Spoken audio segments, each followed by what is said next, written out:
Great to be with all you guys. Have a seat. We're excited to be able to talk with you.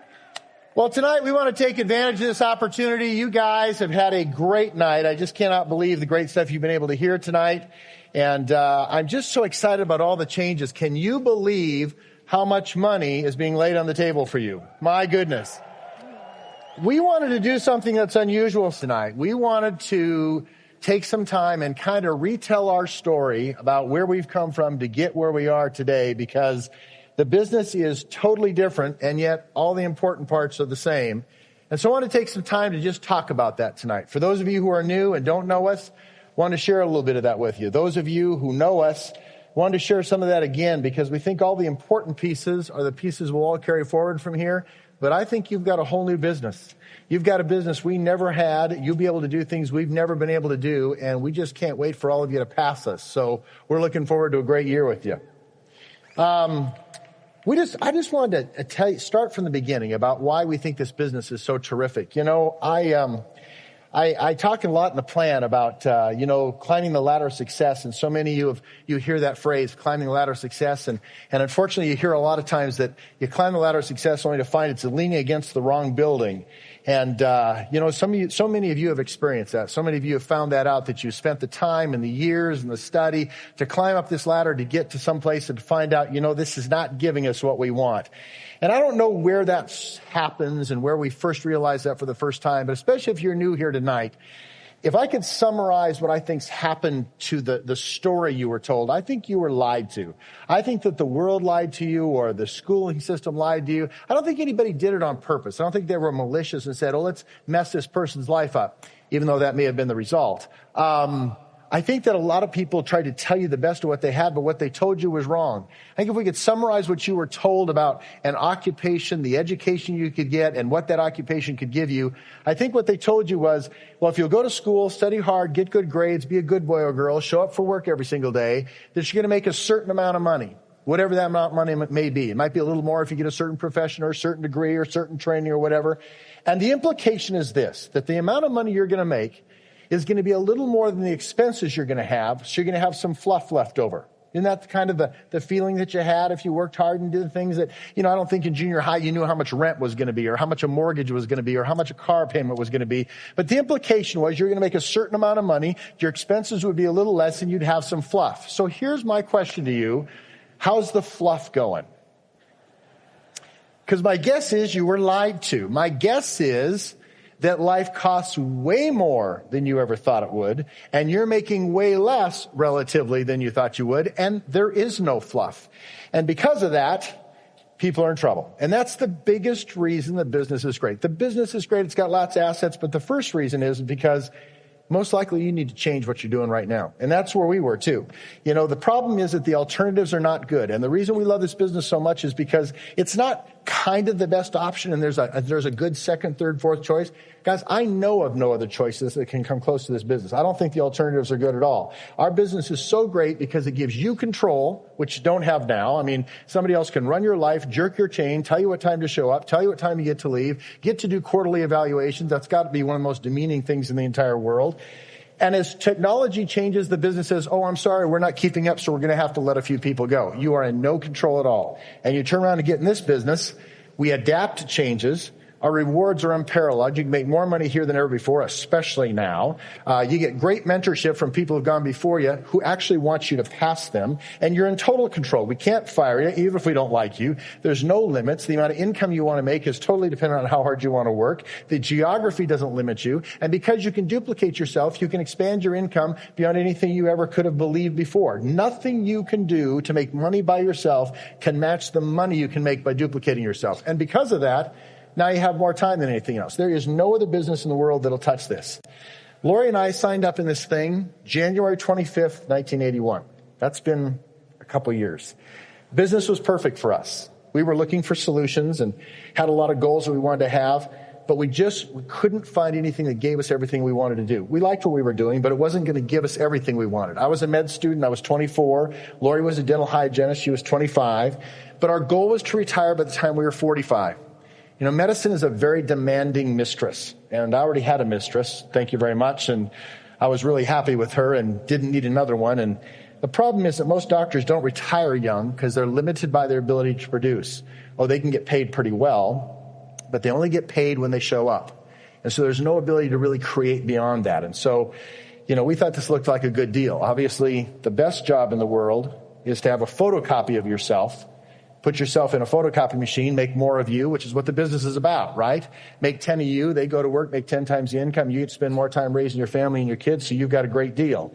And that's exactly what we got fired up about. Everything we'd ever learned is what you've learned, that you get paid by your ability to produce. You get paid by the hour. I was a construction laborer putting myself through school. Even as a surgeon, you still get paid by the hour. Really wasn't a lot different. Well, the uniform was a little bit different than a construction laborer, and the pay per hour was a little more, but you still got paid by the hour. Well, I got paid by the surgery, but surgery takes a certain number of hours, and so you got paid by the hour, and you're still limited in what you can do, which is why we loved this. But this opportunity to be able to share this with other people was the big key to me. See, my love in medicine was not science. I've never been a big science guy. Not good at biology, not good at chemistry, don't like test tubes. But I loved the opportunity to get into people's lives. Frustratingly, I found out that I didn't get to do a lot of that in medicine. Frustratingly, I found out I got to treat symptoms, but I never got in people's lives. And in this business, we got to be in people's lives a lot, sitting across them at a dining room table in a living room, sitting with them in a coffee shop. We got to be part of their lives and see their marriages changes, their families changes, and it was incredible. Now, like a lot of you, we were incredibly busy. I was a full-time medical student. I rode my bike to the school in the morning when it was dark and usually didn't get back until it was dark again. Our nights off, I got home at 10 o'clock at night. And our nights when I was on call, I would be there all night long and be doing rounds the next morning at 6 a.m. But it doesn't matter if you're busy. You can still build this business, as you know. The worldwide system is so incredible. Not only do we have teaching going on in 70 cities throughout the United States and Canada, with all of our audio tools and video tools and online teaching and everything else, you truly can duplicate yourself. I mean, if I'm caught up in med school at something and can't show up at a seminar and rally, they're not going to cancel the seminar and rally. A videotape's still going to be available. An audio tape's still going to be available. The teaching online is still going to be available. A meeting's going to go on in Philadelphia, whether I'm in Seattle or Phoenix or wherever I might be. That's where our next diamonds will come out of, right? I love that.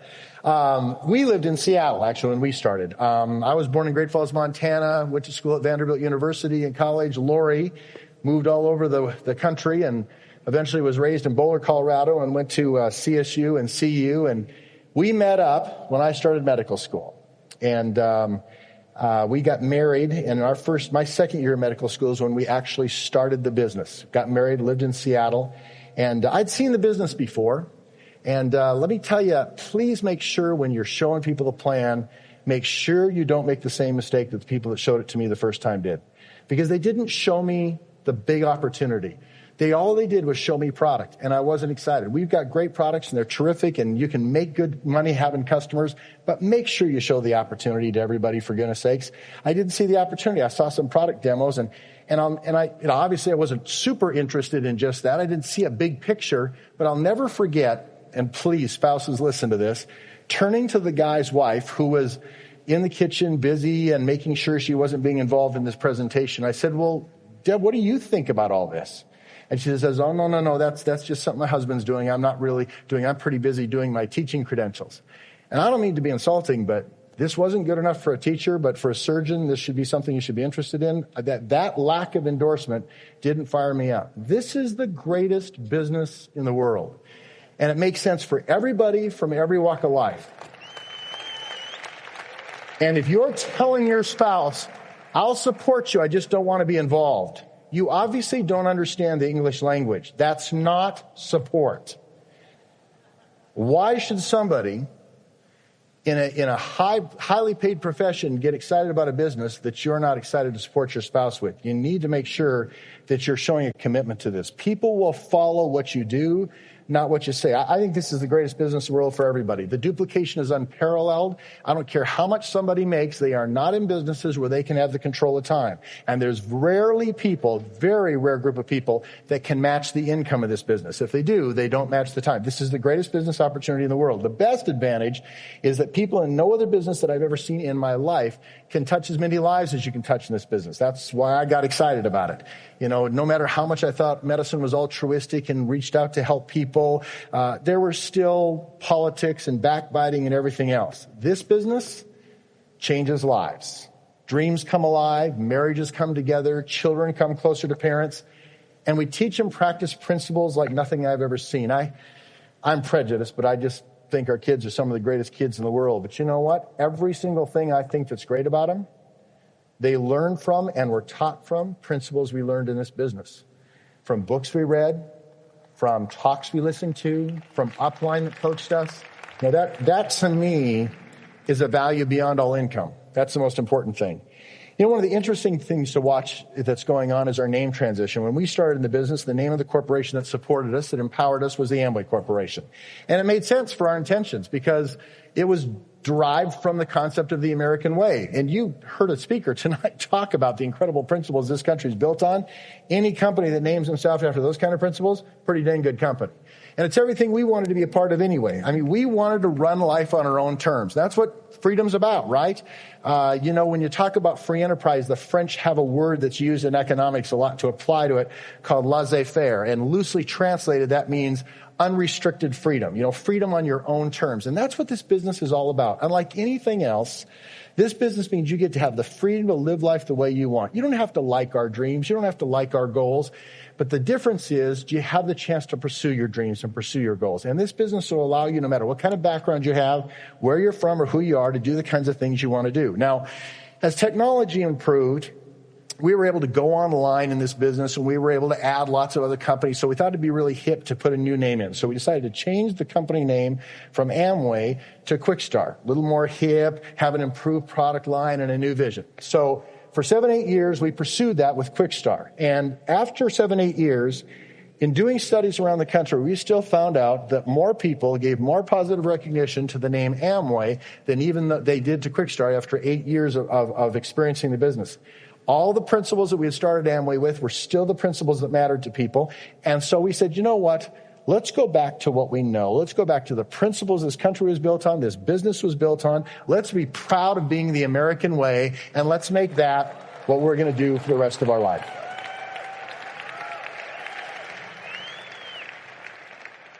So we're going to go after this full bore, throwing in massive bonuses to build on those foundational basics. We're going to align with the global business, the eases of building across borders because we're all under the same corporate name. And the positive name recognition that's out there is incredible. This kind of concept of let's have a name, let's change the name, oh, let's change again.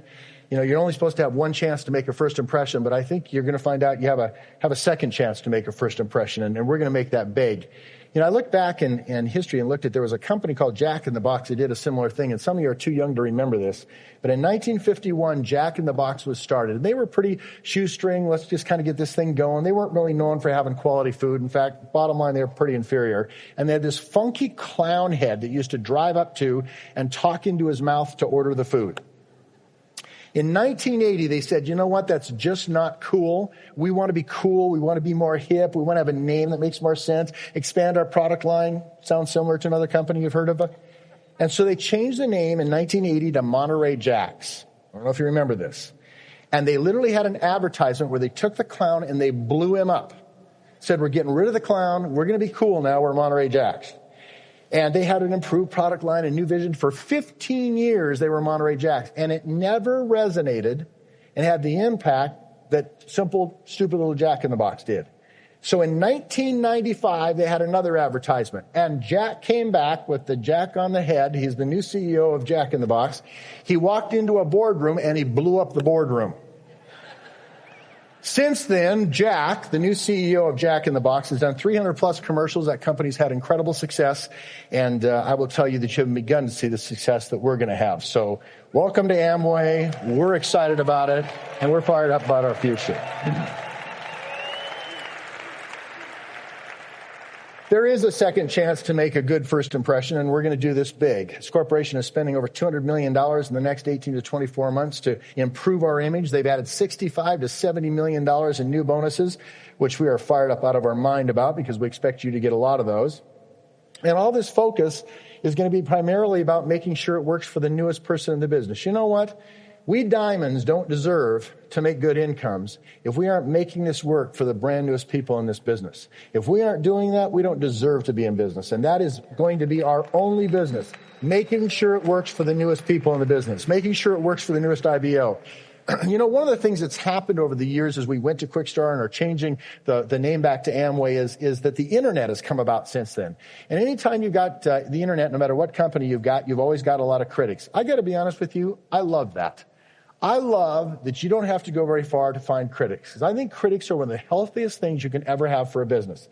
They keep you sharp, because if 99% of what you do is good and 1% is bad, these little, can't do anything for myself, so I'm going to find something wrong with you people will amplify the 1%. That's okay. Because if that 1% needs to be fixed, then let's fix it. You guys, it's not the negative lies on the internet that hurt anybody. It's the negative truths. And if there are truths that are negative, then doggone it, let's fix them. And that's what this 65 to 70 million, that's what this 200 million is for. We're going to take a look at every little thing and make it better. We're going to take a look at these things and be as honest as we can be about these things that are going on. And any blemishes that are out there, whether we think they're blemishes or not, we're going to pour so much attention, so much focus, so much restructure, and so much money at them that every blemish we have is going to become one of our best assets. So I'm proud of a company that does that, focuses on that, and gets busy with the things they should get on. Hey, bottom line, this business is not about big pins making money. This business is not about systems making money. This is about the newest people getting in for the reason they got in, for them to make money. We have support systems to help them, but let me tell you, if those support systems aren't helping you, then don't use them. Don't come to the functions. Don't use the tools if they don't help you. You know what? If there's a point where your business grows and it's big enough and you need those tools, fantastic. We hope they help you. And if they don't help you enough, then we'll make them better, whatever. But our goal is you get in and you do what you got in for. You make money and you keep that money and you put it in your pocket. If some of you say, well, I don't want to build a big business, I just want to sell some products. Well, you know what? We've got a place for you too. And we'll support you and we'll help you and we'll be excited about you. We are a business for everybody, no matter what level you want to get involved in, no matter what activity you want to have. We want to support you. We think the greatest business to have is the one where you duplicate yourself and build a big business. But if that's not what you want or you're not ready for that, we welcome you with open arms and we want you to be a part of this and we want to help you in every aspect we can. We want you to be successful at whatever level you choose to get involved with. You know, once we get these blemishes all solved, the critics are going to lose their significance. And that's okay. We'll always be sharp. We'll always be watching them. And when they find something wrong with what we're doing, thank you. I'm going to thank you in advance for bringing it to our attention, and we're going to get it fixed. But I don't like to live my life around critics. I like to live my life around producers, because I found that no society in the history of the world has ever erected a statue to a critic. Can you imagine the teacher taking the school children around the 20-foot bronze of the village critic, saying, yes, here's a man who found something wrong with everything. And the kids say, well, what did he ever do, though? Nothing. He just found something wrong with everybody else that did something. You ever notice that movie critics have never made a movie? If they're so smart, why don't they make a movie? Or are they admitting they really don't have the talent? Show me a producer. Show me someone willing to fall down, but he gets up. Show me somebody who has the guts to try and fail, be criticized, and try again. He makes mistakes, but he learns. Show me someone who can become the object of critic and ridicule, but has the courage to step out anyway and be different. I'd rather be the quarterback who played in a Super Bowl than the guy who just finished his second six-pack criticizing him on Monday morning about what he should have done. I'd rather be the player and the producer any day of the week. It always cracks me up how some people don't do anything with their life, but they love to analyze what other people did wrong with their life. You know, they're always finding something wrong. They're always finding a critique. They're always the contrarian. They're always the one who's finding something well, this guy's really great. Yeah, but here's what's wrong with him. And one of my favorite philosophers in the world had a comment about contrarianism, and I love this. Contrarianism is creativity for the untalented. This is how they look wise. They derive some feeling of specialness by taking amazingly contrarian positions. And I'd rather be with producers any day of the week. I don't know about you. I'm not looking for critics. I'm happy to listen to them and learn from them. But I want to spend my life I want my friends to be empowerers. I want my friends to be uplifters. I'm looking for the people that find what's right, not what's wrong. I'm looking for the people that find the glass half full instead of the glass half empty. I want the kind of people who step in a pile of pony poop and are looking for the pony. Those are the kind of people that I want to be around. And I'll tell you the person I know that's more like that than anybody I've ever met in my entire life. And that's my wife, Laurie Duncan. I want to tell you about this girl. Because ladies, men have no right to teach you how to be a woman. But if you want to learn what I think is the greatest woman I've ever met, let me tell you a few things about her. This woman believed in me when I didn't deserve to be believed in, when it didn't make sense to believe in me. And listen to me, please. Instead of detailing to me why it didn't make sense, she believed in me so much that I aspired to and achieved to the position that I could finally be worthy of what she thought of me. The one person I trust most in my entire life is my wife.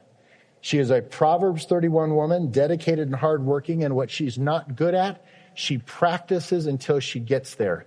I just have a hard time with these people who say, well, maybe it's just not her gift, or what are your special gifts? If there's a pro basketball player whose gift is not making free throws, the coach doesn't say, well, it's just not your gift. He says, get your tail over there and start practicing some free throws. And my wife's like that. What she's not good at, she gets good at. I don't ascribe to people saying, well, just work on your strengths, don't work on your weaknesses. Baloney. My wife's not like that. She fills in the holes. They say a wise man has many counselors. And who is a counselor? Someone, 1, who wants them to succeed, 2, knows every intimate detail about them, and 3, shields them from the detractors. My guess is that list in your life is a very short list. And ladies, I pray that you are the number 1 person on your husband's list of someone who wants them to succeed, knows every intimate detail of them, and yet still shields them from the detractors. I'm more in love with this lady today than I've ever been in my life. Would you please meet the love of my life, Laurie Duncan. Wow. I thought I better get up here and straighten out the whole story. He is an incredible visionary in this business, and I'm just excited that we're getting to share with you tonight. When we saw the plan, Greg said that he was a medical student, and he was a kept man. Because I was working, I was keeping him in the style that he had grown accustomed to. I'm kidding. We were so broke. We were just so broke, medical students, and I was just trying to take care of him. And all of a sudden his cousin calls us up this one night and wants to invites us to this business meeting. Well, Greg said, we're so busy. I was working, he was never home, and we'd been married 1 year. And I got married to sleep with the guy, Hello? I mean, come on, and he wasn't home anyway, so he's always sleeping at the hospital. I think he was like in this little twin bed thing they had there. I don't know. So anyway, if he was going to go to his business meeting and take time off, he was not going without me. I was going with him. Okay, because if nothing else, I was going to hold his hand. So, first year of marriage, I never got to see him, but I was going to at least spend some time with him. So anyway, he says, we're going to go see this Amway meeting thing. I had never heard that word in my life. I had no idea what it was. I did nothing about it. And the only thing Greg told me about it, he says, listen, if we go to this thing, he says, keep your mouth shut. I'll do all the talking, because these people will talk you into anything and make you do stuff. And he says, just let me handle it. I said, I didn't really care. I wasn't going there for the business meeting. I was just going to spend time with Greg. So I thought, okay, that's no problem. So anyway, this big speaker was really built up. Boy, this big guy was coming in to talk. He's just they said we should go because he's a really great motivational speaker. His name's Dave Severn. He's going to be here, and it's going to be unbelievable. Well, we get there, and we're sitting in this little pool house cabana thing, and there's what do you think, 15, 20 people there or something like that. And we're sitting there, we're sitting there, we're sitting there and sitting there. And all of a sudden they come in, and this Dave Severn's a no-show. He got fogged out, flying into Seattle to show the plan, and so his plane got canceled. He couldn't come in. Well, we didn't know that the guy that ended up showing the plan had never shown the plan before. But we had no idea. And I guess he was outside sweating bullets like crazy, because all of a sudden he had to come in and show the business opportunity to everybody. So, and I wasn't paying any attention at all. I mean, I didn't come for that. And we go home and I don't care what we'd seen, and it didn't matter to me because I was there to be with him. And, so we're going home, and all of a sudden Greg sits down, for the next 2 days he calls in sick to the hospital. And he sits down for 2 straight days going through the business opportunity and doing numbers. He's a numbers guy, okay? And he's sitting down, and I go, what in the heck are you doing? And he says, this thing may just work. And he's sitting down, he keeps doing that. And I said, oh my gracious, I should have listened. Oh my gracious. And I said, okay. So anyway, he says, I think we need to check this thing out again because, supposedly this big, great motivational speaker, Dave Severn, was supposed to be coming back into town this time. I said, yeah, right, sure. He's a figment of everybody's imagination, so. So we did end up going to the next meeting because he came back the next week or a couple of weeks or whatever, something like that and we go in, and I mean, he set my socks on fire. Man, I was so fired up. He had me. He saw he had me. I'm telling you, he hooked me really good, and he got me so excited. And in the meantime, I think we even talked somebody into going with us that night. We used the same line. There's a great motivational speaker coming into town. You gotta come hear this guy. And he fell for it, so he came with us. We had no idea. But it was just, hey, we're young and stupid, so who cared? Why not? And Greg had always told me when I met him and we fell in love and everything, he told me he wanted to be a doctor. I mean, I just went, oh, you've got to be kidding me. I never wanted to marry a doctor. Ever. I said, I really did tell him, I told him that. I said, oh my gosh, you are not going, and I thought, because it was just never my goal. I mean, I went into dental hygiene and stuff because I didn't want that lifestyle. I didn't want that call. I didn't want that type of life. And I thought, but I fell in love with him, and I thought, okay, I can't steal his dream. This is what he wants to do. It's his life. He needs to do what he wants to dream about and do, and we'll make best of it because it was the man that I fell in love with.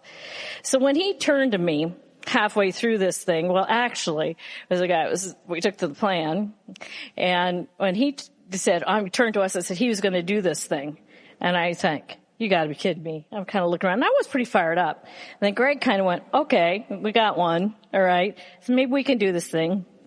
So we were fired up. But what I saw in this business is if Greg was going to be fired up for this thing, I wasn't so sure about it, and I was doing a lot of other things. At first, Greg just said, you don't have to do anything. I'll do it all myself. And I said, oh, yeah, right. Medical student, you're going to do all this stuff. And I was taking classes at night and doing all this other stuff just because I enjoyed that kind of thing. And I didn't want to have to quit the things I was doing. Well, it took less than 3 weeks, and I realized, first of all, if he was going to do this thing, I, again, was not going to steal his dream. And he'd always told me that his dream with medicine was that he wanted to retire by the time he was 45 and wanted to do other things anyway. So he felt that this may be something that he could do that may move that along. So I thought, it's not my right to steal that from him. So I decided, okay, I'm going to be supportive.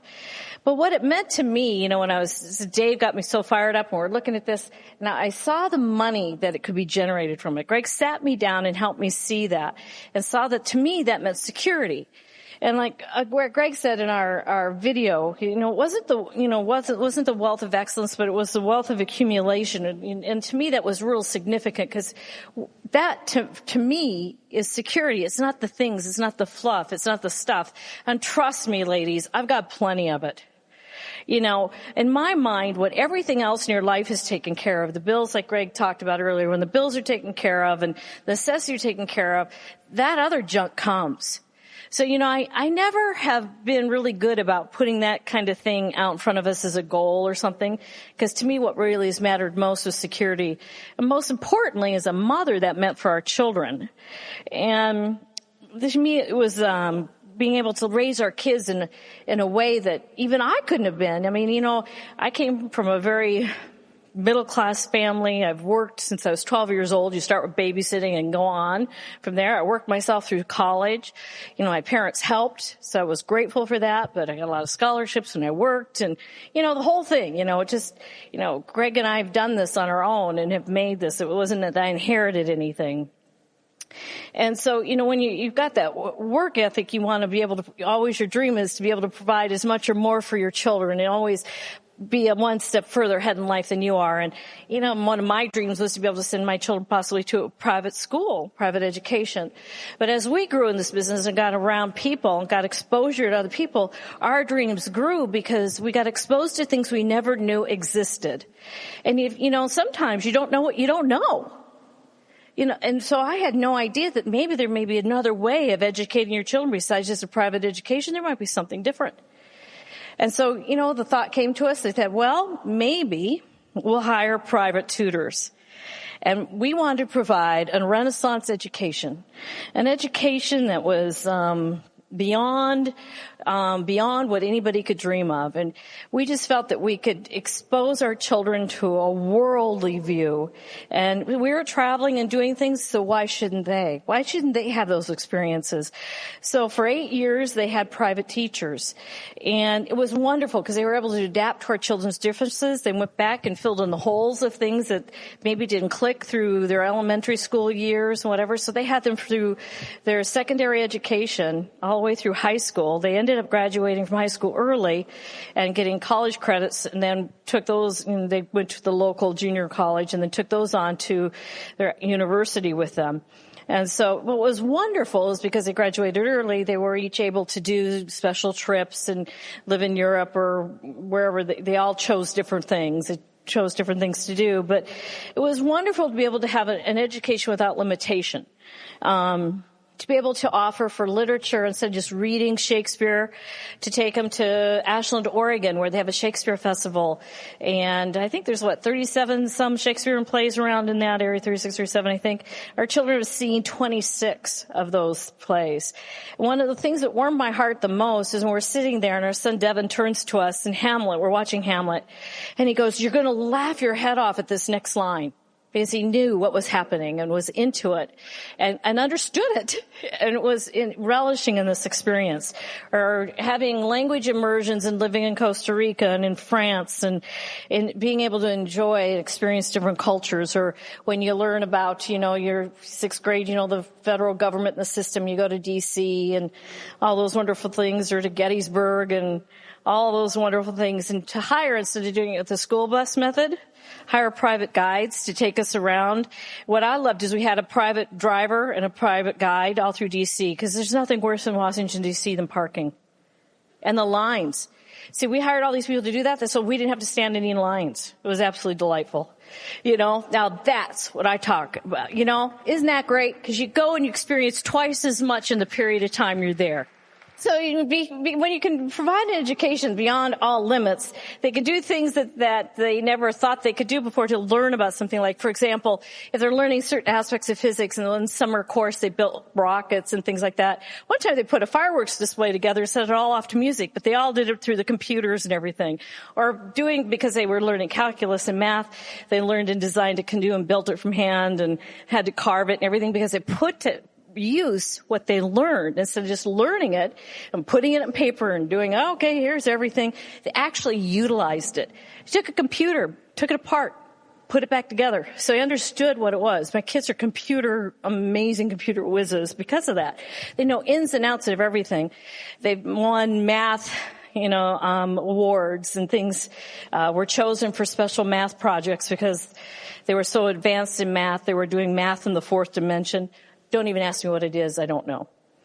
But way beyond me, and they won tons of awards for stuff early on because of just having that specialized attention. So, that's what it meant to me. It meant fulfilling a dream and providing opportunities for our kids. I didn't care what they wanted to be or do.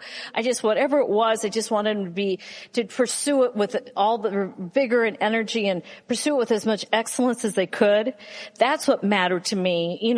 We tried a lot of stuff when they were really young and isolated it down to a few things, and they chose their things. And when they chose what they wanted to do, be it gymnastics for Whitney and ballet, and then she got into show jumping with horseback riding, and our son got into paintball, and he was a black belt in taekwondo, and he became an Eagle Scout. Whatever it was, we just encourage them to do it with excellence and to go for it full bore. That's what it mattered to us. It just didn't matter what, whatever you choose, but just do it with excellence. And for us, we wanted to be able to provide the best and the maximum opportunity that we could provide for them. We hired the best coaches for them, the best trainers for them. We bought them the best equipment. We provided, flew them to premium events so we encouraged them and they could see their peers and be exposed to things. And we kept empowering that dream, and we did whatever we could to keep helping and fueling it. And that's what this business provided. It provided that a time and the money and the financial flexibility to do that. When you build this business, you can put the money towards those things, that whatever it is. But for me, it was my children, and it meant that I could do all those things. One of the funnest things is being able to dress them in all the fun things you wanted to dress them in until they tell you they're not interested anymore. About 8, they can that. But, up at about 8 years old, man, I was having a ball.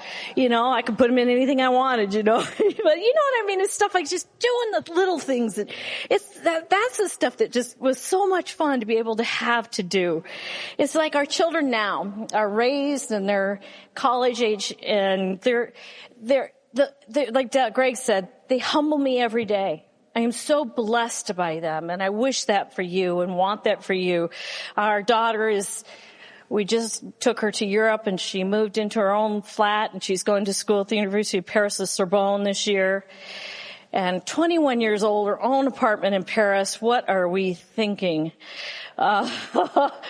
But she is thriving and doing so well, and she just got all her entrance exams back because they were testing her language level. She tested out at the highest levels, and so now she's qualified for another degree there that she'll get through the Sorbonne in addition to what she's already studying, French and international relations, and now she'll get one in international business through the French consulate over there. I was asking her when I was helping her get her all settled over there just a few weeks ago, and I said, what is driving you? What makes this so exciting for you? She was just like a kid in a candy store. She was so excited to be there. And we've taken our children many trips international, and it's just wonderful that our kids are they're very comfortable with it because they've done this so much. And they've traveled more places than I have. Our son has anyway. He's been to countries I haven't been to. We've been to a lot of the Eastern Bloc countries a few summers ago.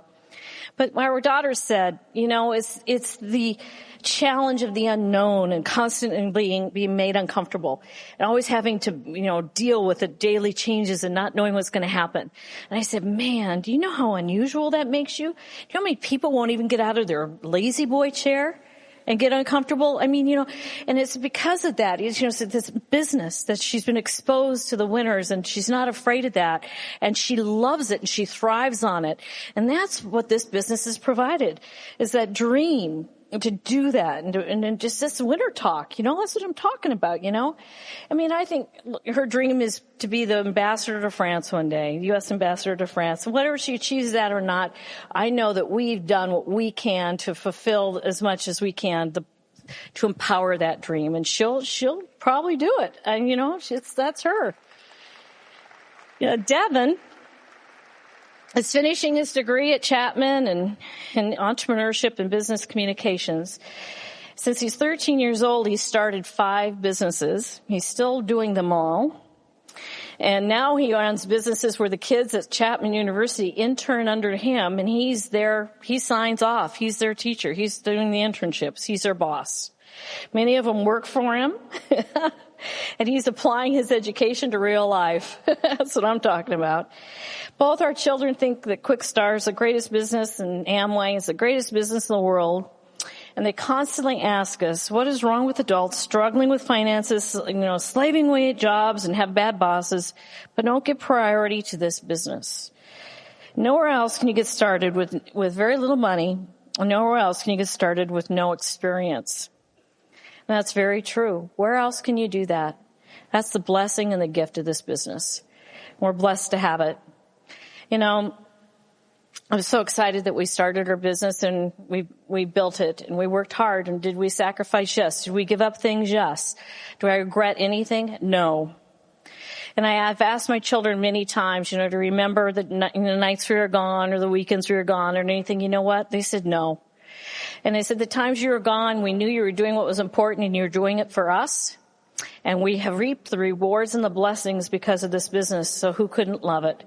He says, we love this thing. We're blessed because we have a flexible schedule. We have finances to enjoy that flexible schedule. And we have the ability to affect our friends in our community in a very meaningful way. We're able to focus on our marriage, our family, and the things that really, really matter in life to us. And that's what this business is about, and that's what I wish for you. So I'd like to bring back Greg, and you get to get rockin' sockin' with him again. But Greg, let me tell you a little bit about Greg. Greg is a visionary in this business, and he sees things, beyond. But we're blessed, and I'm blessed to be his wife. And every day, he fulfills every dream and every wish of mine. And he completes me and makes me happy. And my sole goal and my responsibility in this business as a woman and my role in this business is to so complete him. Is to complete him in such a way that, if anybody is going to know my husband's faults, it's going to be me. But if I've done my job well, then nobody should ever see any of those faults. That I have completed them in such a way that you can't see them. And that's my sole goal every day, is to do that for him and to work hard to strive and to complete him in such a way that he shines above all others. God bless. Nice job. Well, she got to share with you just a fraction of the incredible things this business has allowed us to do. You can tell we're pretty passionate about living life, and I don't know what else we could have done that could have allowed us to do that besides this business. So when we got in this thing, we went after it with a passion. We were very, very, very, very blessed that Terry and Fran Woodhead and Ron and Georgia Lee, and in the beginning, almost all of our association was with Dave and Jan Severn. And we're just so thankful to all of them. I got to tell you, when we got in this, we jumped in head first. We didn't kind of try it. We didn't test it. We went after it. And whatever Dave and Jan told us to do, we did. Did we do it all perfect? Did we do it all right? No, but I'll tell you, nobody worked harder than we did to get it done. We went 7,500 PV in 8 months. We went Emerald in 18 months. We went Diamond in 3.5 years. We put our head down and didn't look up and didn't look back, and we went after it. John Crow, one of my favorite people in the business, said that enthusiasm is the key. He said it's not the height of your logic, but the firmness of your conviction that'll make the difference of where you're going to be in the business. Dave Severn always said it was the little things that you didn't want to do, that you didn't have to do, that people would think didn't really matter, but you did them anyway. That'll make the difference one day of where you're going to be when you can no longer help it. And that's really true. We were flying here today, and a downline of ours asked us about, what's the real key? What do I need to do? And I don't think there's a magic approach. I don't think that's what makes people great in the business. I don't think there's a magic plan. I don't think that's what makes you great in the business. It's the little things when nobody else is watching and nobody else is around and you don't want to do it and you do it anyway. I think that's what makes a diamond. Not standing up on stage, holding your hands up with all your upline. It's at 2:00 in the morning coming back from a plan when it's the 10th one that didn't work well, and you're going, what am I doing in this thing? I'm not Dave Severn. I'm not Ron Pereira. This isn't going to work for me. Right there. That's where you go diamond. Right there. Because you suck it up and you do it one more time. Because trust me, Ron Pereira has had those nights. Dave Severn has had those nights. Everybody who's anybody in this business has had those nights. And that's a decision that you have the power to make. When it doesn't feel good, when you don't want to, when you can't even justify it anymore, when you look in the mirror and say, why not? People ask me all the time, how do you stay so fired up? Because all I've got to do is look at the alternative, and the alternative stinks. And the worst day in this business is still better than any alternative. No questions asked. So find the reasons things will work instead of the excuses they won't work. Focus on this as your prime importance. And I ask ourselves, we would ask ourselves every week we'd get together and ask the question, what's going to make the most difference of where we're going to be 2 to 5 years from now? Because if I could tell you what I think one of the biggest secrets is, it's not so much what you do, it's what you choose not to do. The problem with most of you is not that you can't do what your upline teaches, it's your calendar's so stinking full of everything else that you don't have time to do what your upline teaches. And so I think the first thing you need to do is whitewash your calendar. You need to clean your calendar up and stop doing a bunch of stuff, because you have to ask the question, all that junk that's on your calendar, well, we have to do this. Well, you don't have to do anything on your calendar. If you could start all over from scratch, here's what we used as our priority. Which of these things will make the most difference 2 to 5 years from now? And you know what? It's amazing how much junk we've got in our life we think we have to do that makes no difference of where we're going to be. Here's some things that we did a whole lot less of that I'd encourage you to, because they don't make any difference. Watching stinking TV all the time. You know what? I'd rather live my own life than watch somebody else live theirs. Wouldn't you? For goodness sakes. Sporting events, especially watching sporting events on TV. Look, I'd rather sit on the 50-yard line, as we have a couple times at the Super Bowl, than watch it on TV, wouldn't you? I'd rather stand next to Tiger Woods, as I have at 4 different Masters, and listen to him talk to his caddy and watch him take shots and come early and watch him practice and stay late and watch him practice than watch it on TV. I've sat in one of the private boxes at the Indy 500 3 different times and watched those cars cross the finish line. It's a whole lot better than watch it on TV. For goodness sakes, going to NBA playoffs and sitting in a private box with some of your best friends beats the heck out of watching on TV. I'd give up a life of mediocrity for a short time so I could live a life of excellence for the rest of my life. Wouldn't you? For goodness sakes. One of the biggest things that sucks up a lot of your time is being on committees. For goodness sakes, I found that schools and churches prefer your checks rather than they do your attendance at committee meetings. We don't belong on committees, but we are glad to share our checkbooks with those people. You know what makes me mad? All the people on the committees go, well, how come you always do what Greg wants? Because he writes the checks. Social distractions. Some of you are involved in so many social events, it's amazing. I'd rather skip a lot of the neighborhood social events and be invited to the White House. I'd rather spend long weeks at Peter Island with my diamond friends than worry about what my friends in my neighborhood thought, wouldn't you? Albert Einstein said this, the important thing is to keep the important thing the important thing. Pretty simple. But it's amazing how we make non-important things be the focus of our life. So start treating your business as seriously as you treat your job. It amazes me how you go to work like a loyal puppy dog for someone who doesn't care for you, would dump you in a second, and you're building their business, and you'll show up on time, and you'll stay late and work extra hours, but you'll come home and be too tired to build your own future. Look in the mirror. What are you thinking? Treat your own business and your own life as seriously as you treat somebody else's business, for goodness sakes. So we did. We worked hard. We look back at our calendars, and in the first 3.5 years in the business, we showed an average of 6.2 plans a week. Those 0.2 plans were like really short. I remember listening to audio recordings all the time in a backpack, on my bike to school, or in the car instead of a radio. If you'd asked me what the top 40, name a song in the top 40, I couldn't have done it. But every living moment we had, people go, well, you're so obsessed. You know, your life's out of balance. Show me your checkbook. I'll show you out of balance. Anybody great, anybody who's ever achieved greatness had to get obsessed with something and focus on it so that they could become great. Do you think Tiger Woods came out of the womb swinging a golf club? No. But you can go back and listen to people in junior high and high school and say, yeah, but that's all he ever did. His life was so out of balance. It's all he ever focused on. You ever heard those guys? No, because nobody cares what they have to say. You don't become Tiger Woods by accident. You will not go diamond by accident. No, not everybody in your trailer park may be impressed by your priorities. But one day you won't live in that trailer park, and they still will.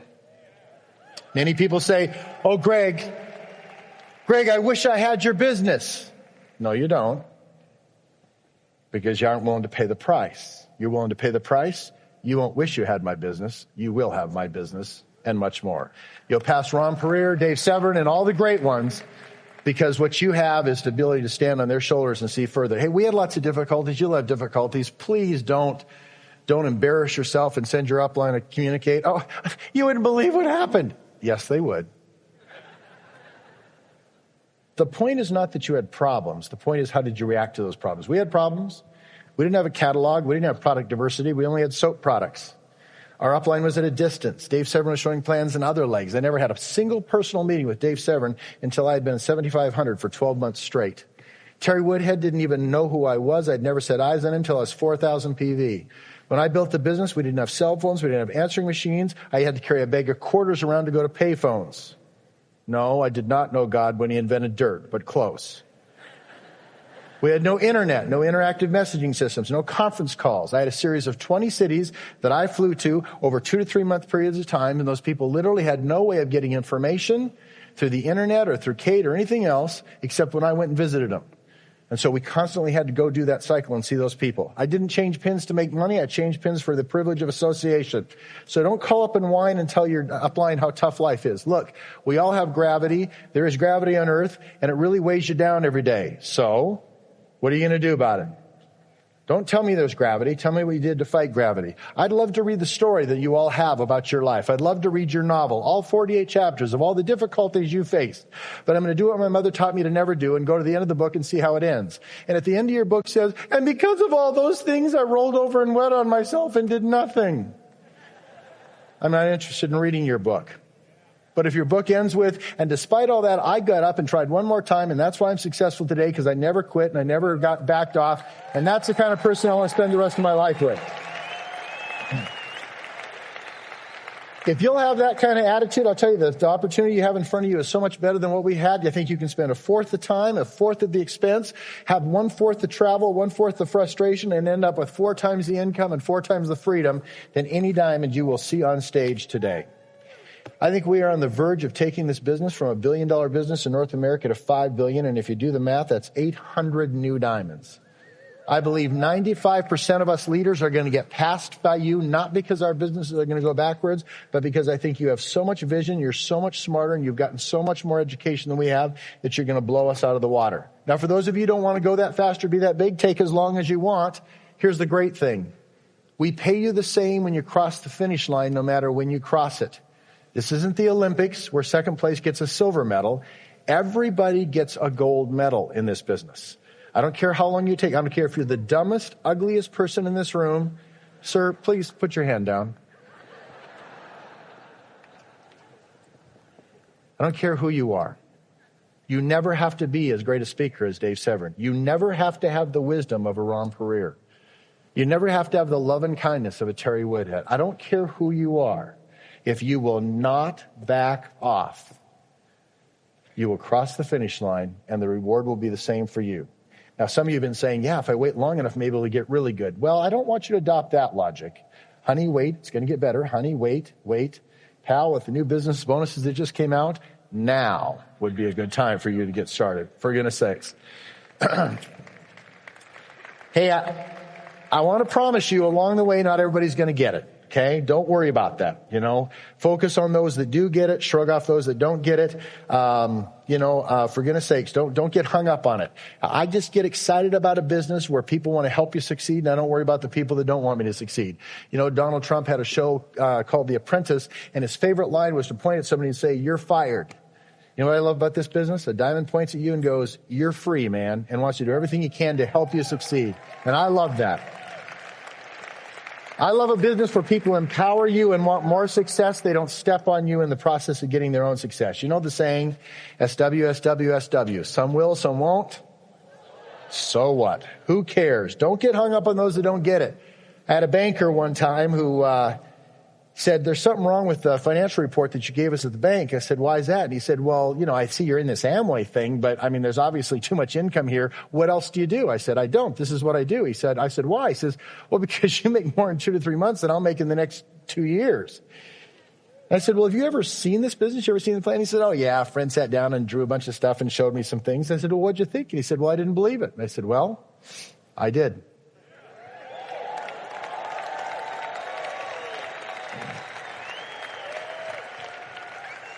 My goal is not for you to make money so you can tell people you're rich. That's not my goal for you.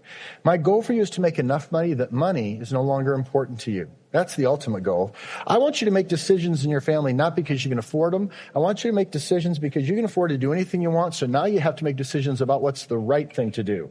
You make decisions on what's the right thing to do for our community. What's the right thing to do for charities, not just because you can afford it. Broke people can get away with disciplining their children by saying things like, "Well, do you think money grows on trees?" Well, in our house it does. So the problem is that doesn't work. And so now you've got to teach character to your children rather than let brokenness keep you back. It means you got to read a lot of books. You got to listen to a lot of talks. You got to go to a lot of seminars and rallies because you will not be born with this knowledge. The greatest things we know, Laurie and I didn't know before this business. The greatest things we know, the greatest principles we teach our kids, the greatest character traits that have helped us shape our life, did not come from us innately. It came from our incredible parents and the incredible upline that we have in this business. I have never seen a business that attributes that much quality and ethical character to people like this business does. I've never seen anything like it. It's amazing. If money and time, here's a question for you. If money and time were in your total control, what would you change about your life? If your answer is, I would change everything, do you realize what you just said? You're not doing anything you want to do. Do you know how sad that statement is? Forget about Amway, forget about going diamond, forget about being rich. You are not living the life you want to live. I don't want you to be rich to be rich. I want you to make so much money you never think about money again. I think money is like air. If you have enough, you don't think about it. When's the last time you thought about air? Do you wake up in the middle of the night and go, honey, am I breathing? You don't think about air. I can get you to think about air. Let me put my hand over your mouth. Let me pinch your nose, and I can get you to think about air. As nice as you're dressed tonight, as cordial as we're being, and as nice as you are to laugh at some of my jokes, you ain't going to think this is funny. Let me hold my hand there and my fingers on your nose for 15 to 20 seconds. You're really not going to think this is funny. You're going to like, okay, joke's over, and I get away. And if you try to pull away and I get firmer, this is not going to be humorous for you. In 45 seconds, you're going to forget where you are, and you're not going to care about anything but getting away from me. After a minute and a half, if you're still conscious, you will lose sight of all decorum, and you would do anything to get away from me. And if you're still conscious at a minute and a half to 2 minutes, you would literally take my life for the privilege of breathing. That's what happens to a lot of you in making money. You have so little money, you're choking and you're gasping, and you make bad, stupid decisions that don't have widespread vision because you're so choked by finances. It's why it's so great to have upline that guide you and teaching that'll guide you. And I want to get you to get enough finances so that money is like air to you. There's enough of it that now you can make decisions that are the right decisions rather than the decisions that you have to make. That's my biggest goal for you. You know, there's people that get hung up about that. There's people that said, Greg, money's not the most important thing in life. I love what I do for a living. Really? Well, I think you're lying. Because I think if they stopped paying you, you'd stop showing up. If they stopped giving you a paycheck, I think the torrid love affair would be over. Now, maybe I'm wrong. Maybe you go, nope, it doesn't matter. If I wasn't paid, I'd show up every day, be there first person in the morning, last person to leave at night, every week, no matter what. Well, great. Congratulations. You're the weirdest person in the United States of America. Because the rest of us have to live in the real world and pay heating bills and pay rent and pay for fuel and cars, and life is expensive. People go, well, of course you have to be realistic. Well, I was being realistic. You're the one who said you did it out of love. I don't believe you. I think you do it for a paycheck. I think that you have a price. I think you said, look, I will sell you my body for a certain number of hours a day, a certain number of hours a week for a certain amount of money. There's a name for that profession. And as long as we're honest about it, then we're okay. As long as you're honest about what you really do for a living, then we're okay. So many people say, well, money is not important. I don't want money to be important to me because I don't want to be materialistic and have a whole bunch of money and want to buy a bunch of stupid things. Well, if that's all you can think about to do with money, if you're that shallow that the only thing you can think of to do with money is to buy yourself a bunch of stupid little shallow trinkets, then I hope you stay broke. But if you have any character in your life whatsoever, and you think about anybody other than your own selfish person and can reach out to other people and realize that money could change communities, could change families, could change societies, and you realize that the more you succeed, the more you can help other people succeed, then I hope you become one of the wealthiest people in the world, because we need more people like you.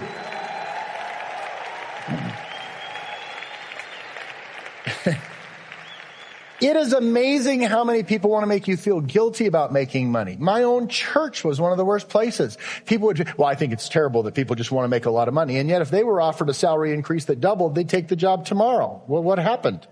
And I was young when we started this business. I didn't know. I thought there was some spiritual limit of what you weren't supposed to make. Certain amount, you'll get wings. You make too much, you fry. I didn't, I didn't know. I just wanted to know what the amount was. I wanted to be below the fry amount, So I was looking all through the book at our church, and I couldn't find it anywhere. I started finding out that the amount was usually relative to the group they hung out with. So if you hung out with people who made $30,000, $40,000 a year, they thought that was fairly holy, but you get to $50,000 and you're probably going to get a little hot around the edges, I hung around people that made $100,000 and, all of a sudden that was okay to make. And, 120 started to get a little hot. I started realizing that this was a relative thing. It wasn't based on anything that was written.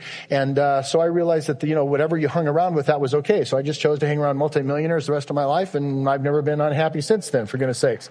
I finally found the book, though. I finally found it in the book. I found it was in the book of Jealous, chapter 1, verses 4. So sad. Sad. We start talking about not only making money, but we start talking about making money by helping other people succeed. I'll get people, a lot of us say, well, I don't want to be involved in a business where I'm making money off other people. Really?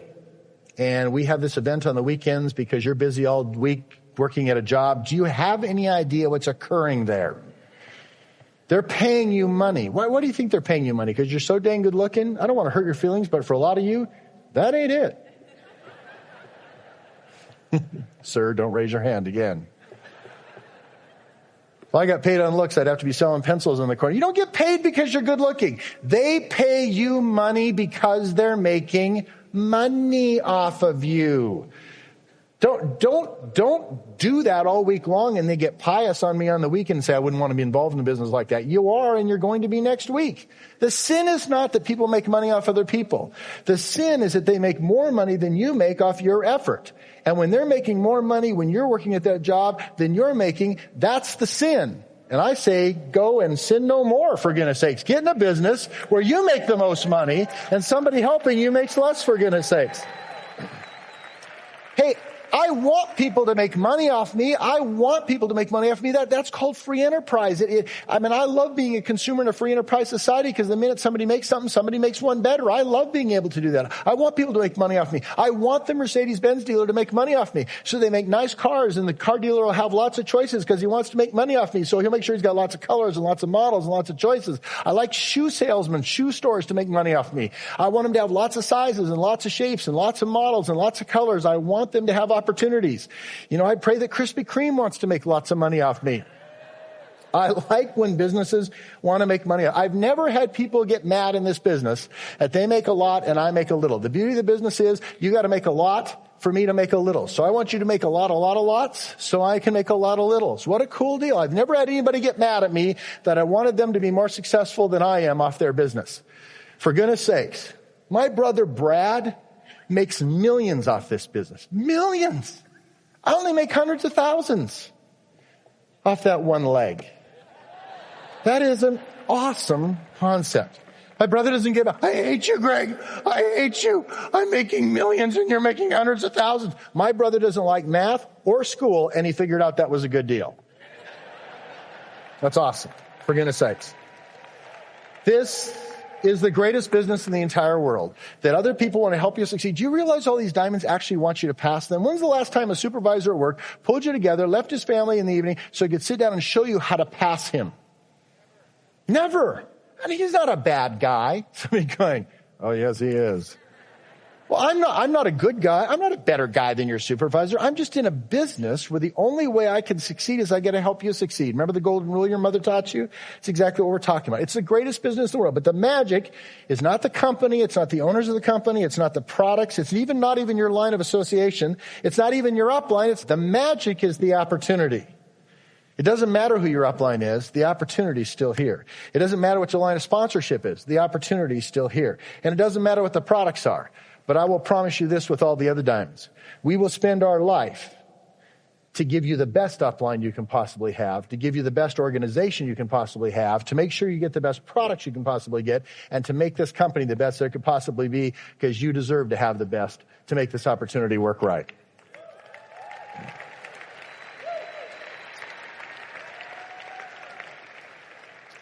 This business gives all of us more choice than we ever would have had anywhere else. I mean, if I could summarize it all, it's the choice. It's the ability to make a choice every day. This business gives that to you more than anything else. If you'll just stay focused, I would ask you on your worst days, as bad as it was, compared to what? Should I quit and do what you do for a living? Is there a better deal? I've never seen anybody quit that went on and found something better. I've never seen anybody turn it down that had something better.